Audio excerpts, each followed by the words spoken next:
Es esmu Kristīna Pabārza, projekta Trešais tēvdēls ietekmes novērtēšanas vadītāja.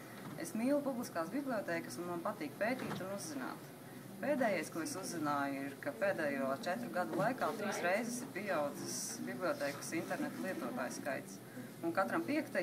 kas izmanto internetu bibliotēkā, tā ir vienīgā vieta, kur viņš var to darīt. Tāpat es uzzināju, ka ļoti daudziem cilvēkiem ir svarīgi tas, ka šis pakalpojums ir bezmaksas, un viņi var izmantot arī bibliotekāru palīdzību, ko dara 3 reizes vairāk nekā pirms 4 gadiem.